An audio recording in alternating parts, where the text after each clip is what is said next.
بسم الله الرحمن الرحيم. الحمد لله رب العالمين، والصلاة والسلام على أشرف الأنبياء وسيد المرسلين سيدنا محمد عليه وعلى آله وأصحابه أفضل الصلاة والتسليم.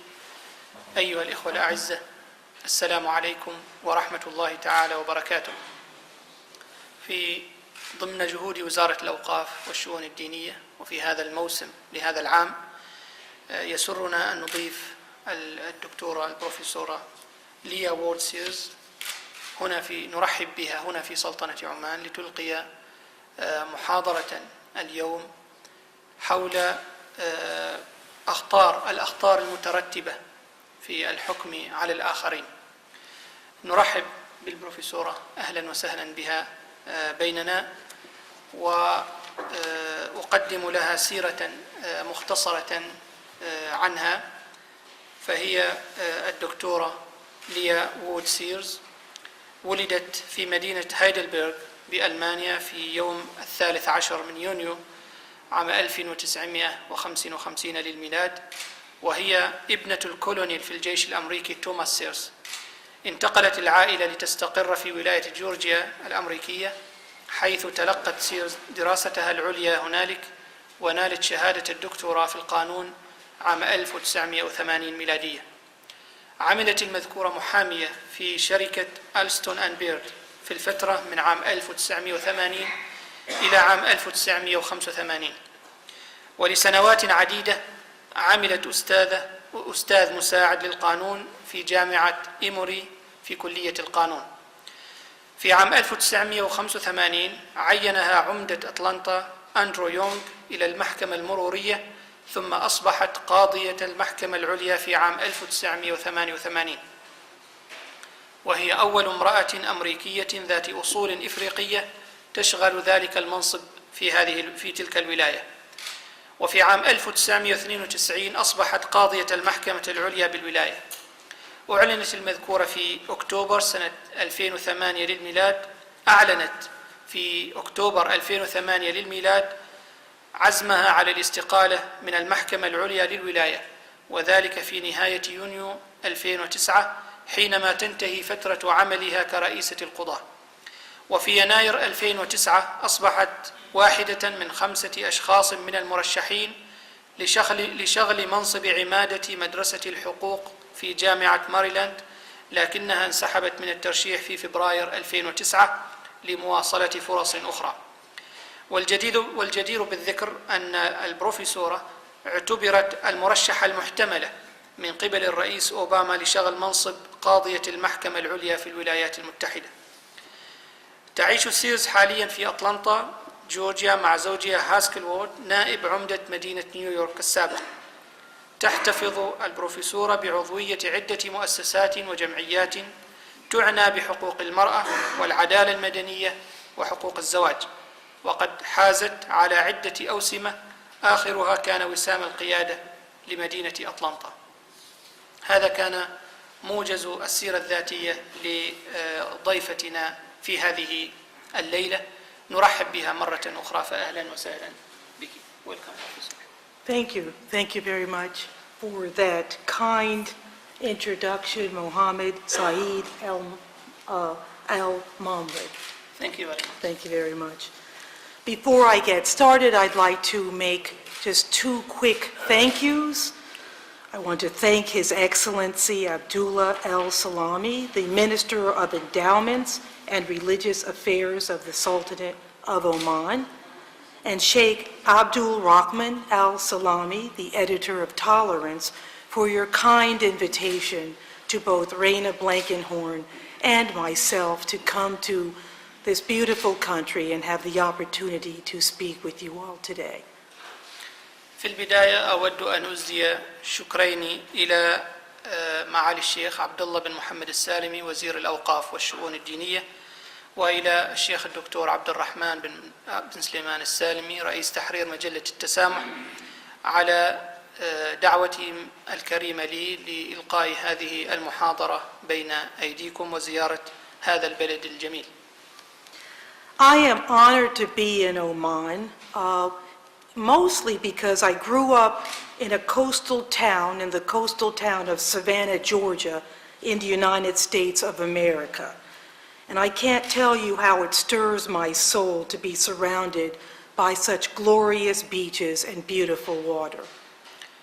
ويشرفني زيارة سلطنة عمان بلدكم الجميلة، فأنا قد ترعرعت في مدينة سافانا الساحلية بولاية جورجيا الأمريكية، ولا أستطيع أن أصف مدى ارتياحي بأن أكون محاطة بهذه الشواطئ الجميلة والمياه الجذابة. I bring with me good tidings from my colleagues at the Institute for American Values. As you may know, we are a private, nonpartisan group. We believe this is crucial to the credibility of our scholarship, which focuses on the state of the American family, civil society, and religion in public life. I also believe the fact that we are not tied to a political party or to a government agency bolsters our efforts with your country and the Institute to increase the communication and deepen the understanding between our two worlds. أنقل معي المشاعر الطيبة من زملائي بمعهد القيم الأمريكية، وكما تعلمون أننا نمثل جماعة خاصة وغير متحيزة، ونعتقد أن ذلك مهم للمصداقية لاتسامنا بالمعرفة التي تركز على حالة الأسرة الأمريكية والمجتمع المدني والديانة والحياة العامة، كما أنني أعتقد أيضا بأننا لسنا مرتبطين بحزب سياسي أو أن هنالك وكالة حكومية تدعم جهودنا مع بلادكم والمعهد من أجل رفع مدى الاتصال وتعميق التفاهم بين عالمينا، تقصد العالم العربي والغربي. Last Sunday, April 4th, my family, like many other families around the world, celebrated Easter, the most sacred holiday of my Christian faith, which celebrates the resurrection of Jesus Christ. My own children are grown now. My 26-year-old son works for a telecommunications company on the island of Mauritius, and my 23-year-old daughter is in the Peace Corps, and she's stationed in the Dominican Republic. Consequently, gone in my household are the childhood rituals that used to mark Easter, namely the American tradition of messy dyeing of hard-boiled eggs in anticipation of the Easter Bunny. An Easter Bunny is an ever-elusive rabbit that somehow managed in a single evening to fill the straw baskets of good boys and good girls with candies. I can't really believe my children ever believed the fictitious stories made up to celebrate the holiday. I can't believe that I once did either. It must sound completely absurd to those of you who did not grow up with the Easter Bunny. يوم الأحد الماضي الموافق 4 من إبريل احتفلت أسرتي مثل العديد من الأسر حول العالم بعيد الفصح، وهو أكثر المناسبات المسيحية قدسية، والذي يحتفل بنشور يسوع المسيح. إن أولادي قد كبروا الآن، فابني البالغ من العمر 26 عاما يعمل في شركة الاتصالات في جزيرة مورشيوس، وابنتي البالغة من العمر 23 عاما تعمل في سلك السلام المتمركز في جمهورية الدومينيكان. ونتيجة لذلك فطقوس الطفولة التي كنا نحتفل بها في هذا العيد قد ولت، ألا وهو تناول البيض حسب العادة الأمريكية وحسب ما جرت عليه العادات في بلادنا. Nevertheless, in my parents' home and then in my own, the overarching story of Easter was the religious one, the one of betrayal followed by forgiveness, of sorrow and sacrifice followed by rebirth and resurrection. And that story continues to ring true for me today. It is a leap of faith, to be sure, but it is fundamental to who I am and to how I live my life. While most of us believe in a divine creator, many of you do not share my faith. In fact, I imagine most of you do not. My holiest of holy days got me to thinking about our differences, but it also forced me to think about what we have in common and ways to expand our common ground. ورغم ذلك ففي منزل والدي ثم في منزلي كانت هذه المناسبة أي مناسبة دينية يتبعها الصفح والسماح. إنها قفزة من الإيمان دون شك، ولكنها تعتبر أساسية بالنسبة للحال الذي أنا فيه وكيف أعيش حياتي. وفي حين أن معظمنا نؤمن بالإله الخالق، فإن كثيرا منكم لا يشاركني فيما أؤمن به، وفي واقع الأمر أتخيل أن معظمكم لا تشاركونني في ذلك. إن أقدس أيامي جعلتني أفكر في الخلافات التي بيننا، كما أنها أرغمتني أيضا على أن أفكر في تلك الأمور المشتركة بيننا وسبل توسيع أرضية مشتركة فيما نؤمن به. According to academics, the Roman leader Julius Caesar recorded the earliest known version of the proverb, "Experience is the teacher of all things." And during his historic speech last June in Cairo, President Barack Obama called for a new beginning between the United States and Muslims, one with the power to confront violent extremism across the globe. One could say that his belief in this possibility is grounded in his experiences. President Obama is Christian, but his paternal grandfather in Kenya was Muslim. As a child, my American president spent time in Indonesia, where he studied the Quran, and he has described the call to prayer as one of the prettiest sounds on earth at sunset.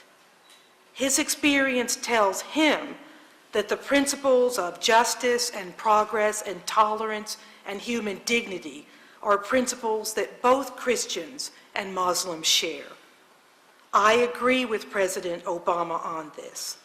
Those principles are our roadmap to mutual understanding and goodwill and peace. ووفقا للعلماء الأكاديميين، فقد قام القائد الرومي يوليوس قيصر بتسجيل النص الأول المعروف من المثل الذي يقول إن التجربة هي معلم جميع الأشياء.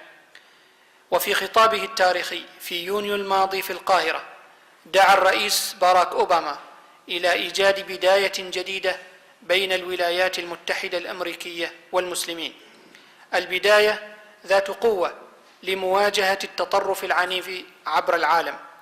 ويستطيع المرء القول إن اعتقاده في هذه الإمكانية تستند إلى ما يتمتع به من خبرات. فالرئيس أوباما مسيحي، لكن جده في كينيا كان مسلما، وكطفل قضى وقتا في إندونيسيا حيث درس القرآن الكريم ووصف الأذان بقوله: هو من أجمل الأصوات على الأرض أثناء غروب الشمس. وخبرته تقول له إن مبادئ العدالة والتقدم والتسامح وكرامة الإنسان هي المبادئ التي يشارك فيها المسيحيون والمسلمون على حد سواء. وأنا أتفق مع الرئيس أوباما في هذا، فتلك المبادئ هي خارطة الطريق إلى التفاهم المشترك والود والسلام. This is not necessarily an easy sell either in the United States or abroad. Even as my country becomes home to a growing number of Muslims, Hindus, Buddhists, even atheists, we still remain overwhelmingly Christian. Many Americans see our country, as well as the world, through that prism. Yet we as a nation must constantly remind ourselves that one of the American values we hold dear is our tolerance for that which is different. But the main obstacle to tolerance is fear. Fear of change, fear of people who are different from us, fear of that we do not understand. وليس بالضرورة أن يكون ذلك أمر سهل في الولايات المتحدة أو خارجها، وفي حين أن بلادي قد أصبحت ملاذا لعدد متنام من المسلمين والهندوس والبوذيين وحتى الملحدين، إلا أن أغلبيتنا مسيحية. إن العديد من الأمريكان ينظرون إلى بلادنا وإلى العالم من خلال ذلك المنظار، ومع ذلك فنحن أمة يتعين علينا أن نذكر أنفسنا باستمرار أن إحدى القيم الأمريكية التي نحتفظ بها هي تسامحنا لذلك الذي يختلف معنا. لكن العثرة الرئيسية أمام التسامح هو الخوف، أي الخوف من التغيير، والخوف من الناس المختلفين عنا، والخوف مما لا نفهمه. It is true that the attacks on September 11th, 2001 altered our history and left an indelible mark on U.S. psyche. For instance, in a park not far from my home sits a granite bench inscribed with the name of Adam Shelby White. As a child, Adam kicked soccer balls and climbed monkey bars in that park. After he graduated from college, Adam went to work for a bond firm in the World Trade Center in New York. He was 26 when the Twin Towers collapsed around him, the same age as my son. Too many Americans still attach the faces of the terrorists who killed Adam White and 3,000 other sons and daughters with the face of Islam. That is their experience with Islam, limited and misguided though it may be. If we are to change this perception, we must work together to create new experiences for Americans and for the rest of the world. وفي الحقيقة فإن ما حدث في 11 من سبتمبر عام 2001 من هجمات قد غير تاريخنا وترك علامة تتعذر إزالتها في الذاكرة. فعلى سبيل المثال يوجد داخل الحديقة العامة التي لا تبعد كثيرا عن منزلي مقعد مرسوم عليه اسم آدم شيلبي وايت. وكطفل كان آدم يركل كرة القدم ويتسلق القضبان داخل الحديقة، وبعد تخرجه من الجامعة ذهب ليعمل في شركة تأمين في نيويورك في مركز التجارة العالمي، وكان عمره آنذاك 26 عاما عندما انهار البرجان حوله وهو في سن ابني. والعديد من الأمريكان يتذكرون وجوه الإرهابيين الذين قتلوا آدم وايت و3,000 من أبناء وبنات باسم الإسلام. تلك تجربتهم بالإسلام بأنه دين محدود ويفتقر إلى التوجه الصحيح. وإذا كان لزاما علينا تغيير هذا المفهوم فعلينا أن نعمل معا من أجل خلق تجارب جديدة للأمريكان وبقية العالم. The image of the United States as the beacon of justice, human rights, and tolerance has suffered as well. In some countries, including some in this region, we are viewed as a warmonger, a bully, a homewrecker. If you engage in 2 wars and insert yourself in the center of the Israeli-Palestinian conflict, there's no doubt that you are going to make enemies. إن صورة الولايات المتحدة باعتبارها منارة للعدالة وحقوق الإنسان والتسامح قد عانت أيضا. ففي بعض الدول بما في ذلك دول هذه المنطقة الناس ينظرون إلينا كمحبين للحروب وكمتنمرين ومخربي البيوت. فإذا شاركت في حربين وتدخلت وسط الصراع الإسرائيلي الفلسطيني فمما لا يدع مجالا للشك أنك بذلك ستخلق لك أعداء. And the collapse of our financial system has not only heaped hardship on countless American families, but also has dragged down other economies in the world. This underscores how interconnected we all are. I hate to admit it, but in some cases, America has caused some of its own misfortune. We've embraced the ideas of easy credit and instant gratification and greed, and today we are suffering for it. We bought more than we needed. We wanted to own it, have it, flaunt it, whatever it was. And now our national debt is more than $12 trillion. the highest in our history and a very real threat to our national security.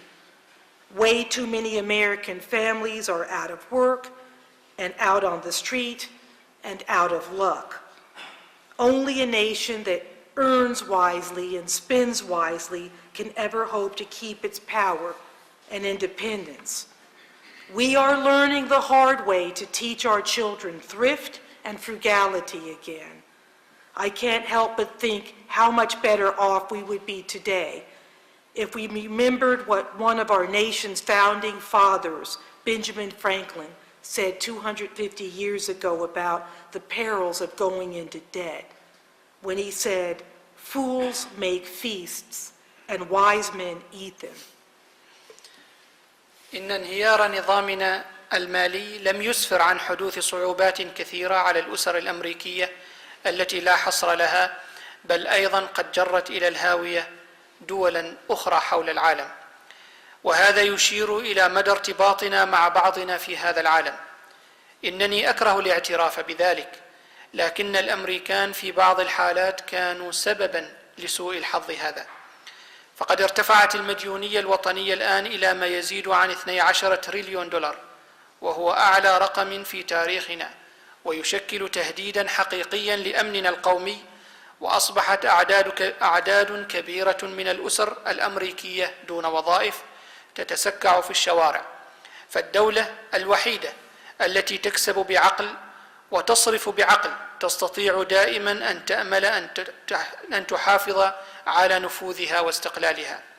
نحن نتعلم بصعوبة كيف نعلم أولادنا التقشف مرة أخرى، وقد قال بنيامين فرانكلين أحد رؤساء أمريكا قبل 250 عاما حول مخاطر المديونية: الأغبياء يقيمون الولائم والعقلاء يأكلونها. Even so, my own experience tells me that the United States stands for justice and progress and tolerance and human dignity. I would not be sitting here today as an African American woman, the retired Supreme Court Chief Justice of a state of the United States, in a state where segregation once ruled, if this were not the case. From Thomas Jefferson, who drafted our Declaration of Independence, to civil rights icon Dr. Martin Luther King Jr., my country's leaders have engraved into the American spirit the concept that all men are created equal and endowed by their Creator with certain inalienable rights that include life and liberty and the pursuit of happiness.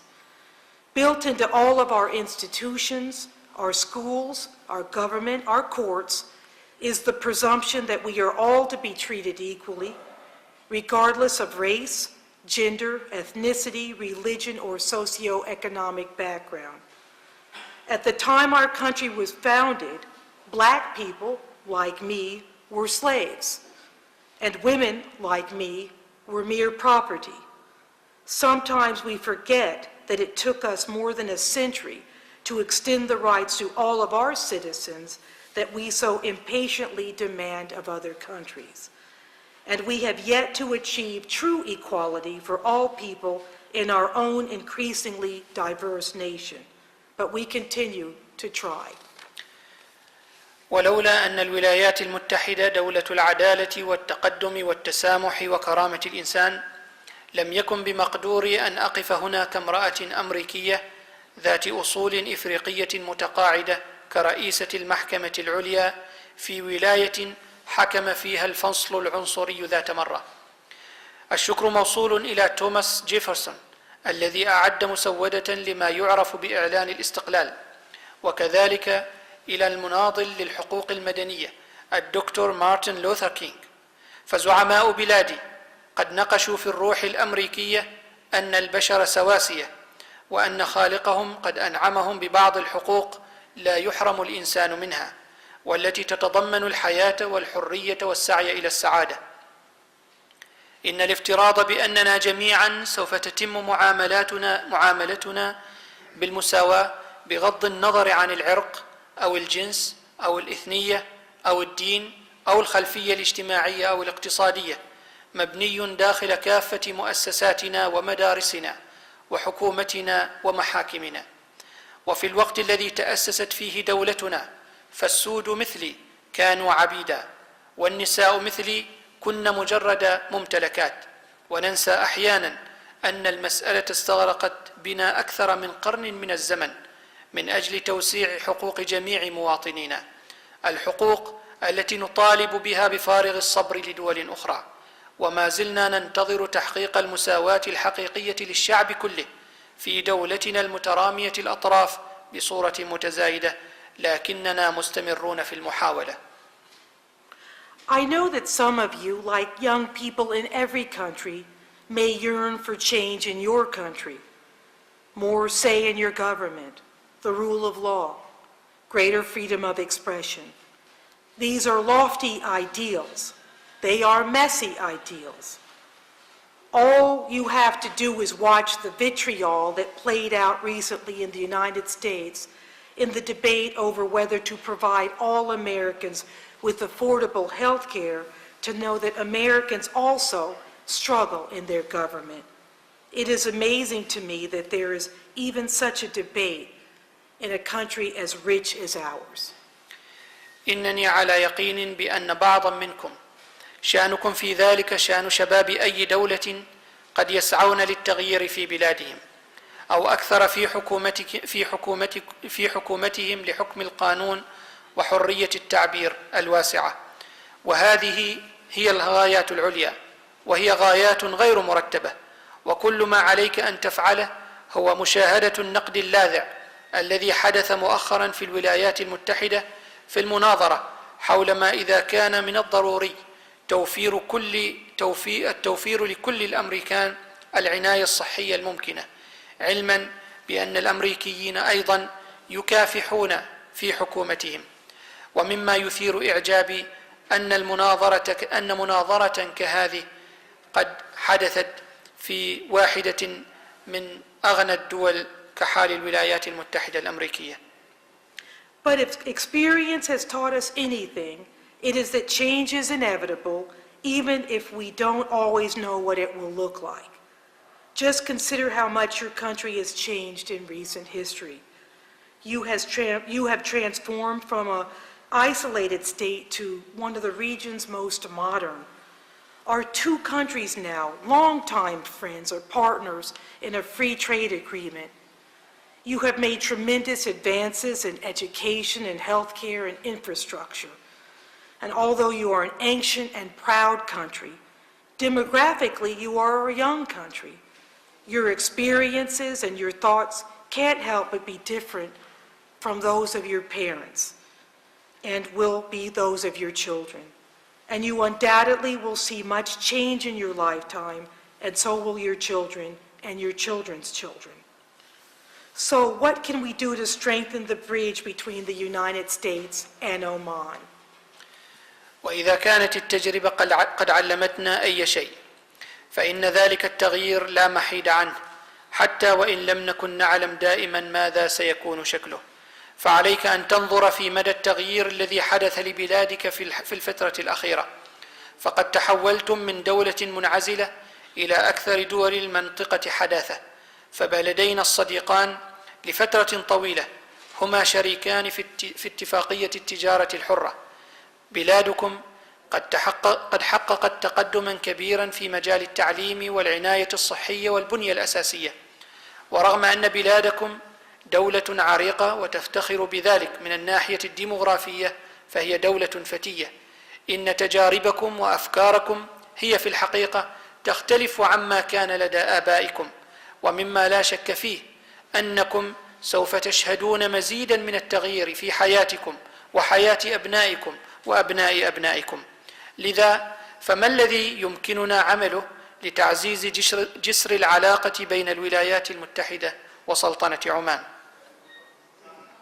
In order to answer this question, I thought about looking for inspiration in the Bible or the Quran. But because I am a former judge and not a religious leader, I chose instead to tell you about a case I once had in court. وحتى نستطيع الإجابة على ذلك السؤال، وهو سؤال ما الذي يمكننا عمله لتعزيز جسر العلاقة بين بلدينا، فقد فكرت في الاطلاع على الإيحاء في الإنجيل أو القرآن، ولكني بصفتي قاضية سابقة ولست امرأة متدينة، فقد اخترت بدلا من ذلك أن أحكي قضية شاهدتها مرة في المحكمة. A number of years ago, a young and very successful American executive was traveling down a city street in his brand new car. Suddenly, a brick was thrown from the sidewalk, thumping into the side of the car. Brakes slammed, gears ground into reverse, and tires madly spun the car back to the spot from where the brick had been thrown. The driver jumped out of the car, grabbed the child who had thrown the brick, and pushed him up against the car. "What was all that about?" he screamed. "This is my new car, and that brick you threw is going to cost you a lot of money." "Please, mister, please, I'm sorry. I didn't know what else to do," pleaded the youngster. "I threw the brick because no one else would stop." Tears were dripping down the boy's chin as he pointed around the parked car. "It's my brother, mister," he said. "He rolled off the curb and fell out of his wheelchair, and I cannot lift him up." Sobbing, the boy asked the executive, "Would you please help me get him back into his wheelchair? He's hurt and he's too heavy for me." القصة تقول: قبل عدة سنوات كان رجل تنفيذي شاب وناجح جدا يقود سيارته الجديدة على أحد شوارع المدينة، وفجأة رشقت سيارته بالطوب مما ألحقت أضرارا على جانبها، وضغط السائق على الفرامل وانحرفت السيارة إلى الخلف وعادت إلى المكان الذي رشق منه الطوب، وخرج السائق من السيارة مسرعا وأمسك بالطفل الذي رشقها بالطوب ودفعه إلى السيارة الواقفة وصرخ في وجهه قائلا: "لماذا فعلت ذلك؟ إن سيارتي جديدة والطوب الذي رشقته سوف يكلفك مالا كثيرا." قال الطفل: "رجاء يا سيدي، إنني آسف، لم يكن لدي ما أفعله أكثر من ذلك." قال الصغير أيضا: "لقد رشقت بالطوب لأنني لم أجد من يقف لي." كانت الدموع تنهمر منه وهو يقول: "إنه أخي يا سيدي، فقد وقع من كرسيه المتحرك ولم أستطع حمله." وسأل الولد الرجل صاحب السيارة: "هل باستطاعتك أن تساعدني أن أعيده إلى كرسيه المتحرك؟ إنه قد أصيب بجرح وإنه ثقيل الوزن لا أستطيع حمله." The mood was transformed in a moment as the young executive realized that he had been wrong in his understanding of what had actually occurred. He lifted the young man into the wheelchair and took out his handkerchief and wiped the boy's scrapes and cuts. He then watched as the younger brother pushed him down the sidewalk toward their home. وتحول مزاج الرجل في لحظة حينما أدرك بأنه قد أساء الفهم بما حدث فعلا، فحمل الشاب إلى كرسيه المتحرك وأخرج منديله ليمسح كدماته وجروحه، ثم نظر وأخوه الصغير يدفع الكرسي المتحرك على الممر المؤدي إلى منزلهما. Unfortunately, that story is all too common. Without knowing all the facts, oftentimes we make judgments about people. Christians make ill-informed judgments about Muslims, and Muslims do the same toward Christians. ولسوء الحظ فإن القصة ليست شائعة وبدون معرفة كافة الحقائق، فأحيانا يكون تقديرنا حول الأشخاص مغلوط فيه، فالمسيحيون تقديرهم للمسلمين يفتقر إلى المعلومات الصحيحة، وكذلك المسلمون تجاه المسيحيين. As a former judge, I've had more conversations than I can recount of people who have been hurt because of the unfair judgments and condemnations they have felt. That is a tragedy that as a society of human beings, we must work to prevent.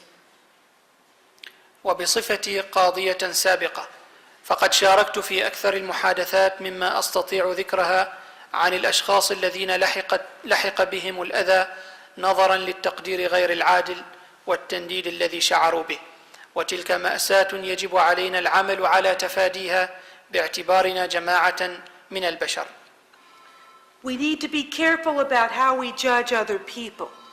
Be careful about making judgments about other people's moral failures because customs do differ.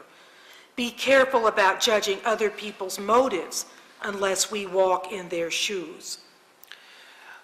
ولا بد لنا أن نتوخى الحذر حول كيفية إصدار الحكم على الآخرين، وعليك أن تتوخى الحذر حول إصدار الحكم على الإخفاقات المعنوية للآخرين، لأن العادات تختلف، وكن حذرا حول إصدار الحكم على دوافع الآخرين ما لم نكن مثلهم.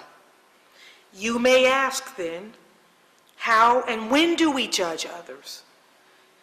To that I say very carefully and sparingly. All of us, after all, in a broad sense, are in the same family. In my mind, being in a family involves mutual accountability, but it also means interacting with each other in a spirit of forgiveness and mercy. That is to say, when other people have failings, we must allow God to be in charge of the judgment while we fulfill our role to dispense grace and mercy and forgiveness and love. Because if we don't, we're doing two things. First, we're showing contempt for God and His way of leading people to repentance through kindness, tolerance, and patience. In effect, we're saying, God, since you're taking too long to bring discipline upon this person, I think I'll help you out. And second, we're storing up wrath against ourselves, because as you judge others, so will you be judged. ولعلك تسأل كيف ومتى تصدر حكما على الآخرين، وفي هذا الصدد أقول بعناية وإلى حد ضئيل كلنا في نهاية المطاف وبمعنى أوسع ننتمي إلى الأسرة نفسها، وفي ذهني فإن الأسرة تنطوي عليها مسؤولية مشتركة، لكنها أيضا تعني التفاعل مع كل فرد منها بروح من السماحة والرحمة، بمعنى أنه عندما يتعرض الإخفاقات والأخطاء فعلينا أن ندع الأمور لله لإصدار الحكم، في حين نفي بدورنا لنشر السماحة والرحمة والحب، لأننا إذا لم نقم بذلك نكون قد قمنا بأمرين اثنين: أولا، نحن نبرز التكبر أمام الله، وطريق الهدى للناس نحو التوبة من خلال اللطف والتسامح والصبر، وفي الحقيقة نقول يا رب ما أنك تأخذ وقتا طويلا لتأديب هذا الشخص فإنني سأساعدك. وثانيا، فإننا نكن في أنفسنا غضبا ضد أنفسنا لأنه كما تدين تدان. Judging other people less harshly also means allowing other people freedom. The freedom to disagree on disputable matters, to allow people to form their own convictions about how they will practice their faith. After all, in a family, love must be the overarching principle, not judgment. For example, I believe that the man who does not eat everything should not look down on the man who does. Also, the fact that one man considers one day more sacred than another is of no consequence to me. He who regards one day as special does so to please his God. He who eats meat eats to please his God. Isn't it more important for people to follow their own conscience than to try to impose their conscience upon you? إن عملية إصدار الحكم على الأشخاص أقل صرامة تعني أيضا إتاحة الحرية للآخرين، حرية رفض الأمور القابلة للمناقشة لإتاحة الفرصة للأشخاص لتكوين القناعات الخاصة بهم حول كيفية ممارسة عقائدهم. وفوق كل هذا يجب أن يكون الحب في الأسرة مبدأ أساسيا وليس إصدار الحكم. فمثلا إنني أعتقد أن من لا يأكل كل شيء يجب عليه عدم ازدراء من يأكل كل شيء، كما أن من يعتبر أن هناك يوما أكثر قدسية من أي يوم آخر فإن هذا الإنسان لا أهتم به، فمن يعتبر أن يوما واحدا خاصا به فإنه يفعل ذلك رضاء لربه، فمن يأكل لحما فإنما يأكل رضاء لربه. أليس من الأهم للأشخاص أن يتقيدوا بضمائرهم بدلا من محاولة فرض ذلك عليهم؟ Is it okay to drink alcohol in moderation? Is it permissible to go to the movies, to gamble? What about theological debates? Must we all agree on exactly how the times will come to pass? Ironically, what I've learned as a judge in my 27 years as a judge is that it is not my job or my role to judge and condemn people for their opinions and accompanying actions on disputable matters, matters of conscience. Why? Because we will all stand before God one day and must answer for our own actions, and He will be the judge. My role, and I'd say the role of all of us, is to merely ensure that our actions do not harm others, especially just because they do not agree with us. وهل من المناسب تعاطي الخمور بشكل معتدل؟ هل من المسموح الذهاب لمشاهدة الأفلام ولعب القمار؟ وماذا عن المناظرات اللاهوتية؟ وهل علينا جميعا أن نتفق حول ما في جعبة أيامنا الأخيرة؟ وتهكما بما تعلمته كقاضية أنه لم تكن وظيفتي أو دوري أن أصدر حكما وإدانة للأشخاص بسبب آرائهم وأفعالهم المصاحبة حول أمور قابلة للمناقشة، أمور الضمير. ولماذا؟ لأننا سنقف جميعا أمام الله يوما، وسوف يتعين علينا الرد على أفعالنا، وأن الله سيكون حاكمنا ذلك اليوم. إن دوري مثل دور جميعنا هو مجرد التأكد من أن أفعالي لا تضر بالآخرين، وخصوصا عندما لا يتفق الآخرون معي. In my years on the bench, I also learned to be careful about judging the actions of others until we know what their motives are. Here is an illustration of this. A supermarket checkout lady in America once wrote to an advice columnist to explain that she had seen people buy luxury food items like expensive birthday cakes and bags of expensive meats with government assistance money. The writer went on to say that she thought all those poor people on government assistance who treated themselves to such non-necessities were lazy and wasteful. وخلال السنوات التي قضيتها في المحكمة علمت أيضا بضرورة توخي الحذر حول إصدار حكم على أفعال الآخرين إلا بعد أن نعلم بما لديهم من دوافع. وهنا التوضيح لذلك. كتبت موظفة في السوق المركزي ذات مرة في عمود النصائح شاكية بأنها شاهدت أشخاصا يشترون مواد غذائية غير ضرورية مثل كعك عيد الميلاد غالي الثمن وأكياس من اللحوم الغالية الثمن بدعم حكومي. واستطردت الكاتبة قائلة بأنها ظنت أن كل أولئك الفقراء الذين يعيشون على المساعدات الخيرية والذين اعتادوا على تلك المواد غير الضرورية كانوا مسرفين وكسالى. A few weeks later, the columnist devoted an entire column to people who had responded to the checkout lady in the supermarket. One woman wrote, "I didn't buy a cake, but I did buy some lamb with government assistance. So what? My husband had been working at a plant for 15 years when it shut down. The lamb dish I made was for our 30th wedding anniversary dinner and lasted us 3 days.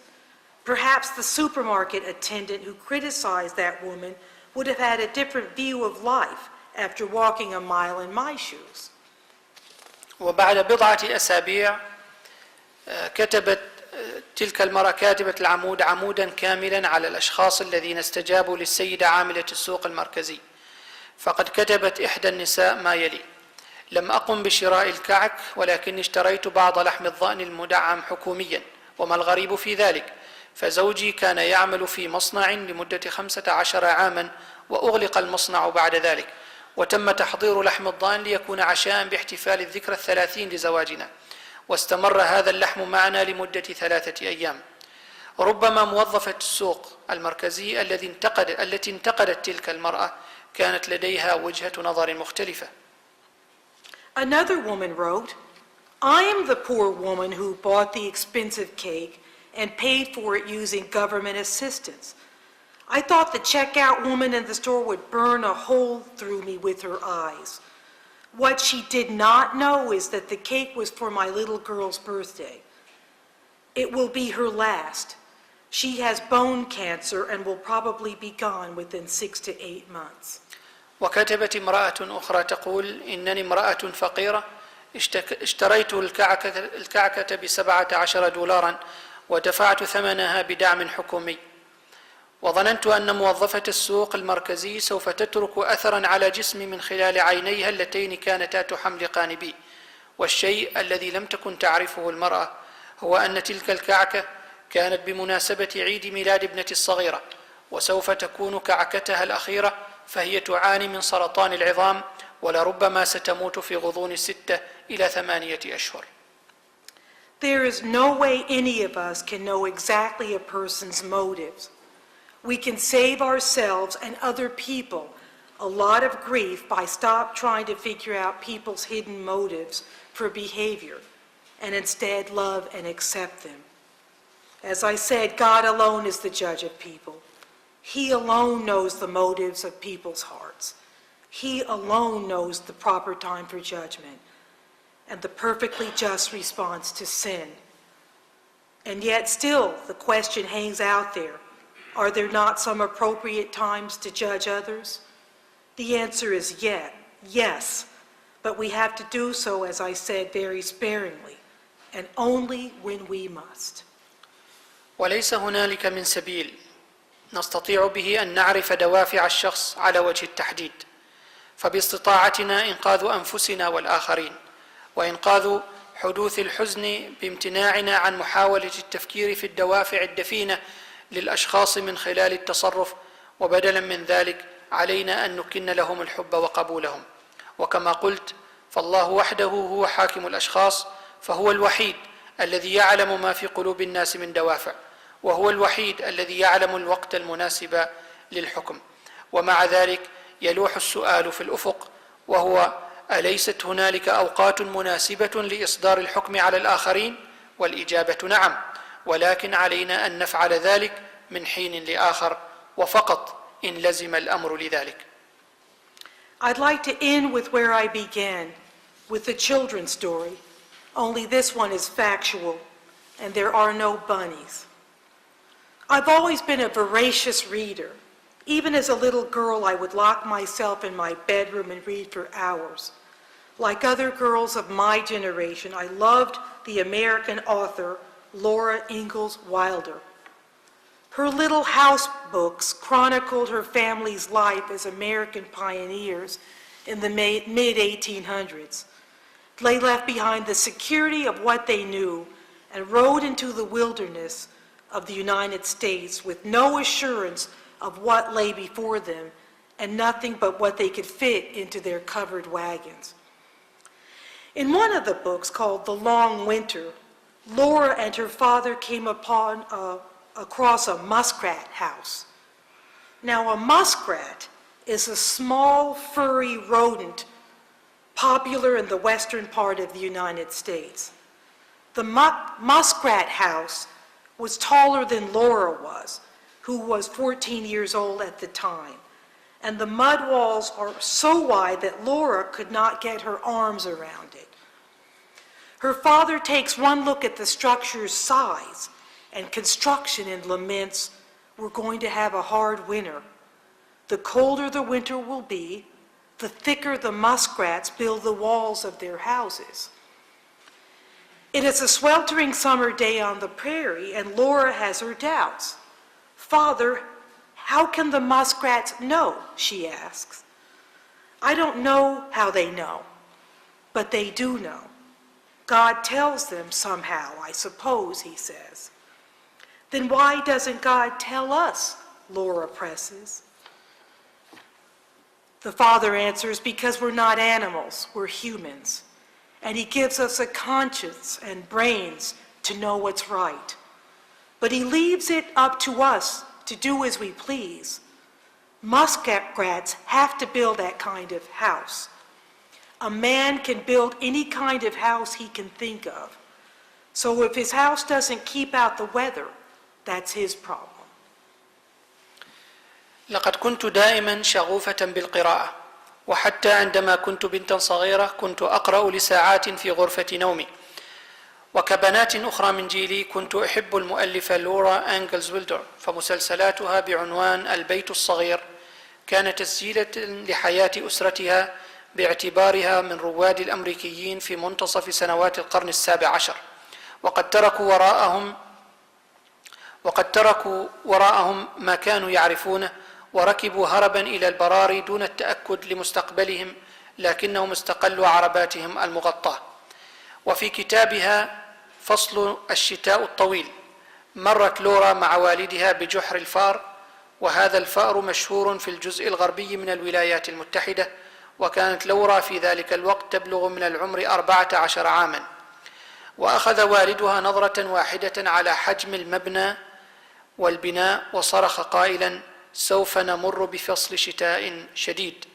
فكلما كان الشتاء أبرد كانت جدران جحر الفار أكثر سماكة، أما في البراري فيوم صيف حار. وشكت لورا في ذلك بقولها: يا أبي كيف تستطيع معرفة ذلك؟ أو كيف تستطيع الفئران معرفة ذلك؟ وأجاب الأب: أنا لا أعلم كيف تعلم، لكنها تعلم، فالله يخبرها نوعا ما على ما أعتقد. وأصرت لورا بقولها: فلماذا إذن لا يخبرنا الله بذلك؟ ورد الأب بقوله: لأننا لسنا حيوانات، بل نحن بشر، والله يعطينا الضمير والعقل لمعرفة ما هو صحيح، ويترك ما بقي لنا لنعمل كيف نشاء. الفأران عليهما أن يبني ذلك النوع من المسكن، أما الإنسان يمكنه بناء أي نوع من المسكن يستطيع التفكير فيه، وإذا كان مسكنه لا يقيه من ظروف المناخ فتلك هي مشكلته. With all that said, I believe that we must work hard to stop making bad judgments about each other if we are to strengthen our relationship and ensure that it is built on mutual understanding and respect. And we also need to shore up our relationship with the principles of justice and progress and tolerance and human dignity. Let our craftsmanship be so stellar that it keeps out those harsh elements like fear, mistrust, division, violence. As the story tells us, we have a conscience and brains.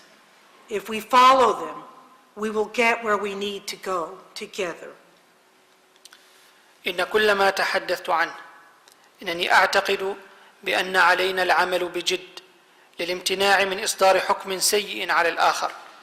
إذا كان علينا تعزيز علاقتنا والتأكيد على أنها مبنية على التفاهم والاحترام المشتركين، يتحتم علينا أن نربط علاقتنا بمبادئ العدالة والتقدم والتسامح وكرامة الإنسان. ولتكن مهارتنا نبذ تلك العناصر الخشنة مثل الخوف وعدم الثقة والانقسام والعنف. وكما جاء في القصة فعندنا الضمير والعقل، وإذا تقيدنا بهما فسوف نصل إلى وجهتنا معا. Thank you for the opportunity to speak with you all today. May God bless and keep you, and God bless Oman. Thank you. شكرا جزيلا لكم على إتاحة هذه الفرصة للتحدث إليكم، وأسأل الله أن يبارككم ويحفظكم جميعا ويحفظ عمان، وشكرا لكم.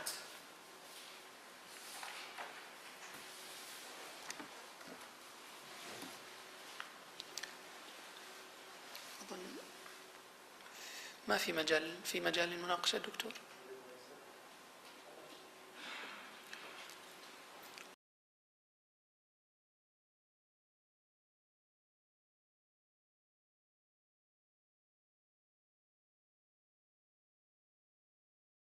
انتخاب الرئيس باراك أوباما كان خطوة إلى الأمام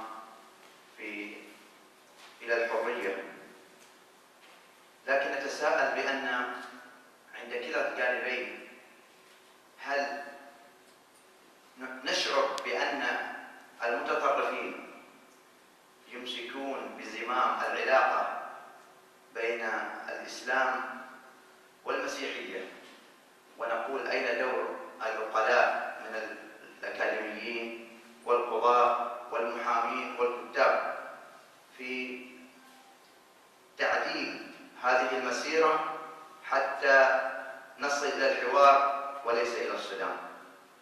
يوجد مثل هذه الندوات والأكاديميين الذين يطرحون مثل هذه البحوث في أمريكا؟ يتفضل الدكتور عبد الرحمن بترجمة هذا السؤال للبروفيسورة وترجمة الإجابة أيضا. I did not understand Yeah, the you question. don't understand, but Dr. Abd Rahman will translate that for you.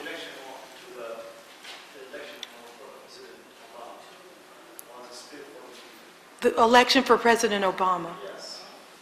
And he said that since they are a conservative and radical ritual, they still controlling the relationship between the Muslim world and America. Are they also similar opportunity that we would be hearing about today for Sudan? Are there other similar offering on lecturing on similar views that has been shown that is in the United States in the recent days? We would like to make this is what you are saying today is Is this going, are people in the United States saying this, and is that it, basically? I think most people, and you can help me translate. Yes, I will think translate that. most Americans who are different from their government, the American people may think differently than their government, and often do. That's why I think President Bush lost his election, but I believe that most American people think as I do. I haven't done a poll, and there's been no election. asking about the date when we can be changing this. It takes a long time to change government and change hearts. And I'm sometimes very frustrated too, very frustrated. Can you, okay. You go ahead. Am I helpful? Okay. Yeah. It's not overnight. Okay.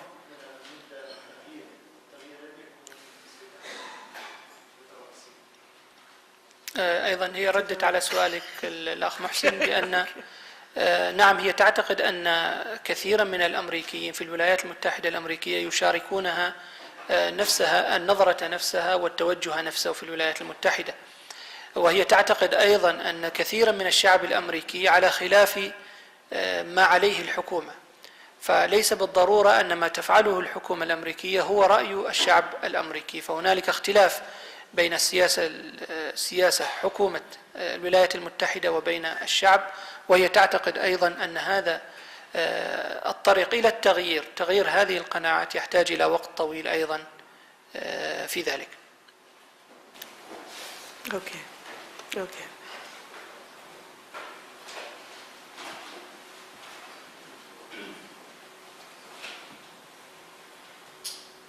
السلام عليكم. شكرا ضيفة. أختي أنا أتمنى من الضيفة أنها تزور منطقتين في العالم. المنطقة الأولى فلسطين وتتقرب من العائلات الفلسطينية، والمنطقة الثانية مدينة اسطنبول في تركيا لتعرف مدى تسامح الإسلام مع الديانات الأخرى المسيحية واليهودية. الأول. الثاني تتحدث عن التسامح. المحافظون الجدد في الولايات المتحدة هل يستمدوا أفكارهم ومبادئهم للإنجيل؟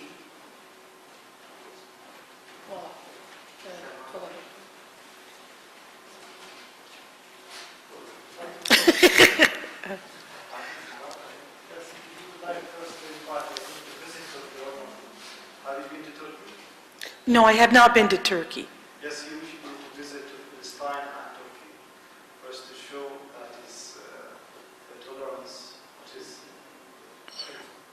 one. السؤال الثاني بالنسبة لنا السؤال عن المحافظين الجدد. Yes, and also the new conservative محافظين, are they actually they get more their ideas through the New Testament, or Okay. will they get their Okay, so there are two things. First, come to Turkey. No, to Turkey and and Palestine. He asked you, he wished you to visit first Palestine, Yes, and the second is Istanbul. yes. Will you pay? Well, everybody here understands.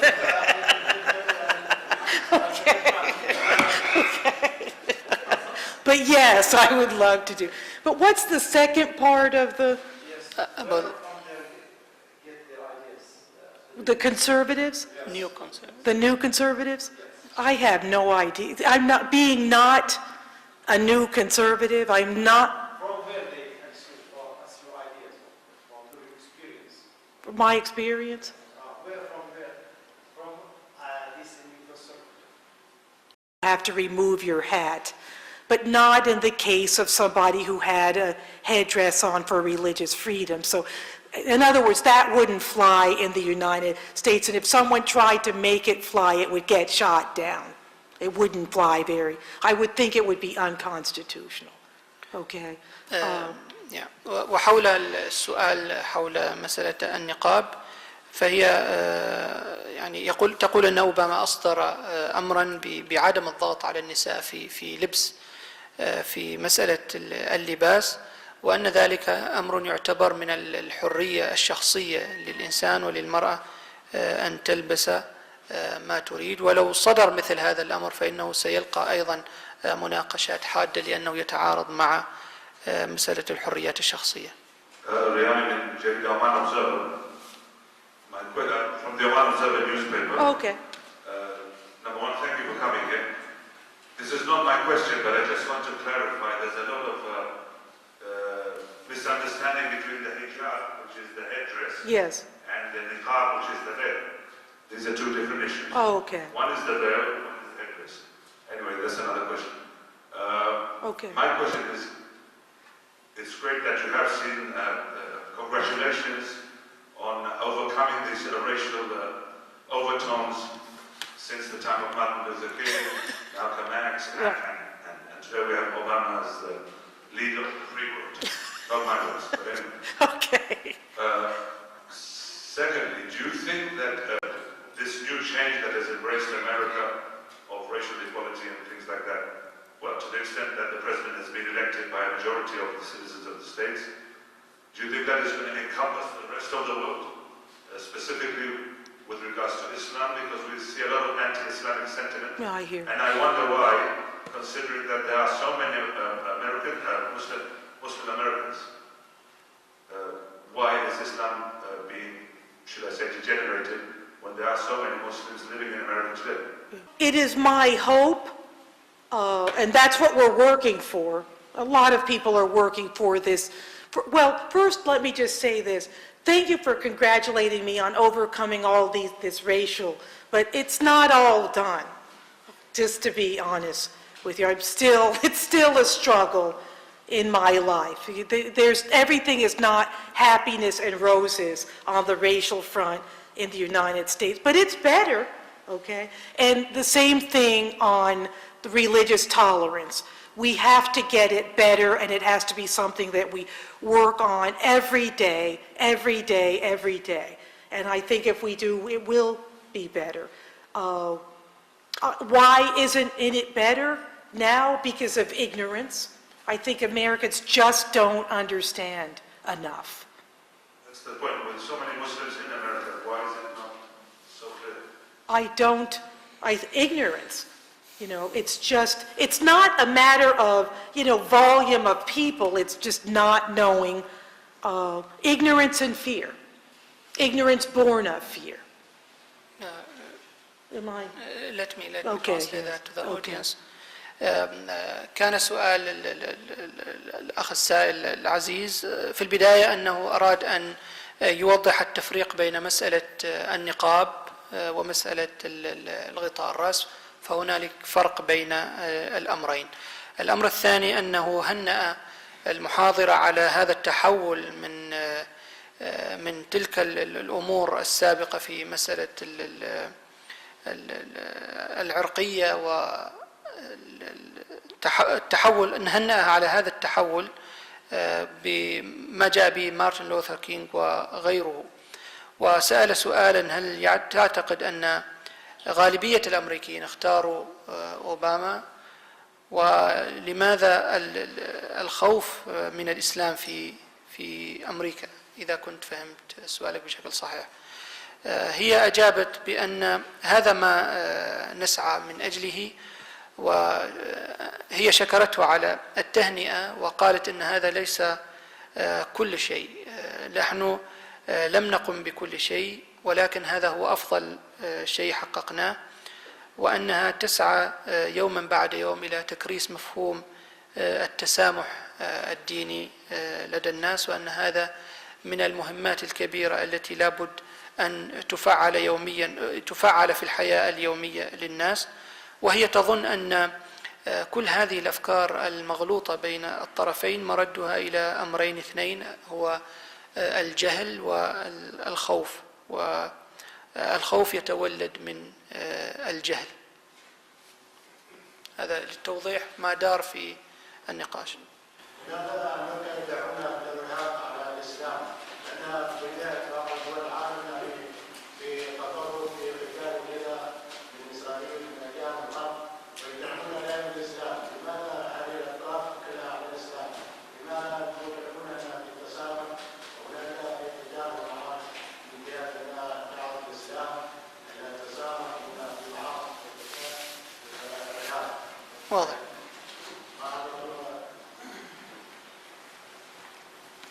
ترجم دكتور من الريامي. من السائل ممكن ترجم السؤال لو تكرم.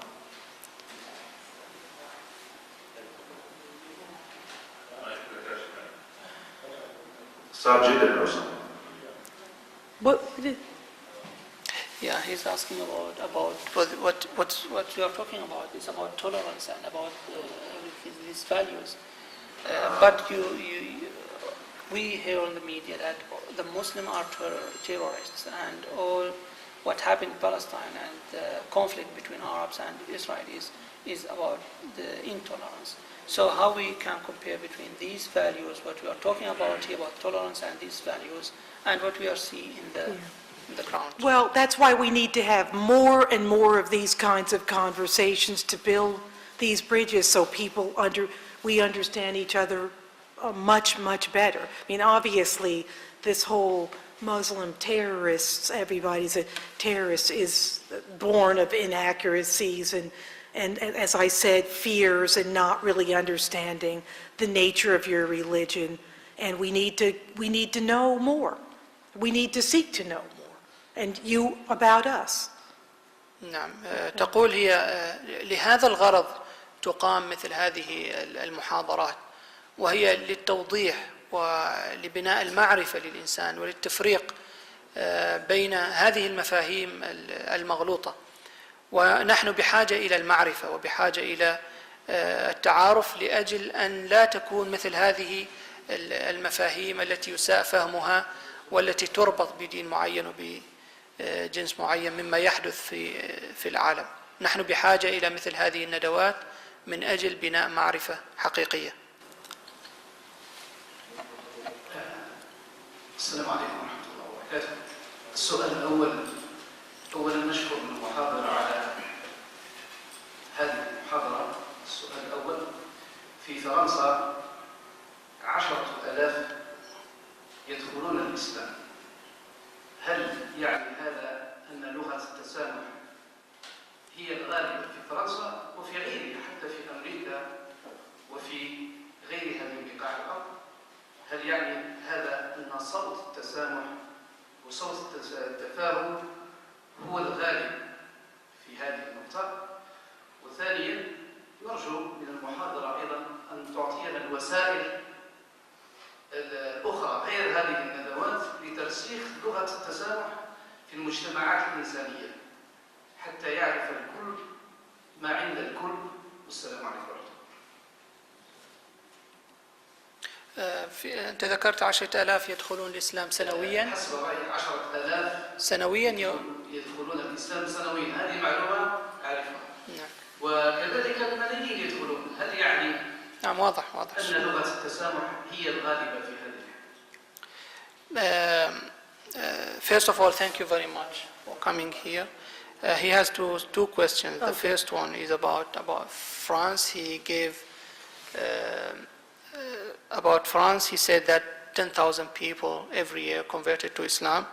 So does it mean that this amount of people who converted to Islam, it means that the religious tolerance is more in France, or how you interpreted this phenomenon in France? 10,000 people yearly converted to Islam. How you see this idea? The second thing is, you said about the lectures, and we need these lectures to. So, what you also recommend us to do, other than these lectures? What other ways we can use it in the Islamic countries to build this Relationship. between Yeah. religious, yes. I'll start with the second. We need to build more relationships. We need to come here more, and not just to Oman, but throughout this region. And you need to come to see us. I know there are lots of, it's not easy to do that right now, but that will ease it at a certain point too. And we just need to build relationships wherever we can with one another. And that's what the importance of this lecture and other meetings are all about. I don't really know what the situation in France is like. As a former judge, I read the newspaper and I see a lot that's going on, but I normally wait to see for myself what the real facts are. I was aware that there were a lot of people converting, but I also thought there was quite a bit of religious intolerance in France, so I can't really answer that question. I'm not sure volume necessarily speaks to equal dignity, equal rights, and all that. There's been quite a bit of unrest in France over the religious question. So I don't know if it's quite translated. Okay. شكرا لك، وسأبدأ بالإجابة على سؤالك الثاني. من الوسائل الأخرى أننا نحتاج إلى علاقات متبادلة كبيرة بيننا، فالمعرفة هي أحد السبل الكبيرة لأجل خلق أجواء أفضل، وهي تدعوكم للذهاب إلى أمريكا لتتعرفوا على تلك الحضارة، لأن المعرفة والعلاقات الطيبة هي الكفيلة بتوضيح كثير من المفاهيم التي يساء فهمها. وبالنسبة لسؤالك الأول، تقول أنها لا تعرف الحال في فرنسا، وكونها قاضية فهي تقرأ أيضا في الصحف، ولكن الحقيقة لا تعرفها. وبغض النظر عن الأرقام التي ذكرتها، ولكنها تعتقد أن التسامح في فرنسا لا يزال مفقودا، وبشكل عام هي تقول أنها لا تستطيع أن تجيب بالتحديد على سؤالك حول التسامح الديني في فرنسا.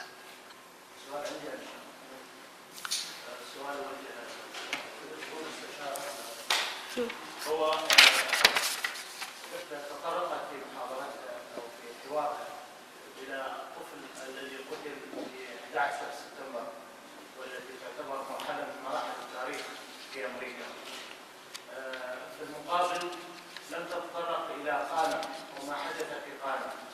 الدول التي وقفت ضد امريكا او لم تتخذ اي خطوات في 11 سبتمبر اعتبرتها امريكا من محور الشر، في حين ان الامين العام للامم المتحده بطرس غالي فقد كرسي الامم المتحده بسبب انتقاده لاسرائيل في قتل الاطفال والابرياء في قانا في لبنان.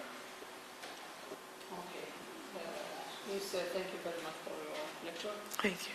And you mentioned in the lecture about the boy, his name is Adam Shelby. Yes. You mentioned the story, and it was sad to hear that. But also you didn't mention about what happened to the Palestinians in Qana. Oh, I know. And what happened to the children. Yes. And he said how we can understand these values in the United States. And without talking about the people in Palestine. And what happened in Qana when Boutros Ghali talked about this subject, he lost his chair in the yeah, he lost his chair in the UN. Yeah. So how you It will have to be discussed. That situation will have to be worked at, and that is not something I ignore anyway, and I think most Americans, but people are well aware that that is a big question that must be answered. Am I being diplomatic enough for you? It's not hidden, it's well understood, it's a big question that must be resolved. هي تقول أن هذا شيء لا يمكن إنكاره، وأن هذا شيء وقع ويقع ويعرف الناس عنه، ولكن هذا أيضا مثار كثير من التساؤلات ومدار كثير من النقاش. تقول بأنه قد يكون جوابها دبلوماسيا، ولكن الذي يحدث شيء لا يمكن قبوله ولا يمكن إنكاره.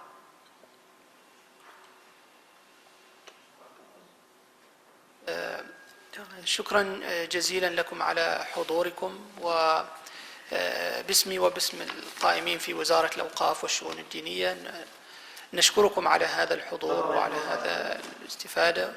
ما بغي أقطع، لكن سؤال أخير فقط لو سمحت. بس الآن البروفيسورة القاضية أتت إلى عمان ثم ستذهب إلى أمريكا ربما وغيرها من الجهات.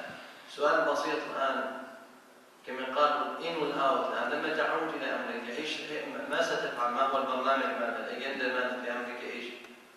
ما الرسالة التي تقدمها وما الخطة التي توجد عندها مثلا وتتوقع أنها ستغير الاستفادة التي أخذتها من احتكاكها بنا نحن مثلا معشر العرب؟ واضح. The last question he said, thank you very much for coming here, Noman.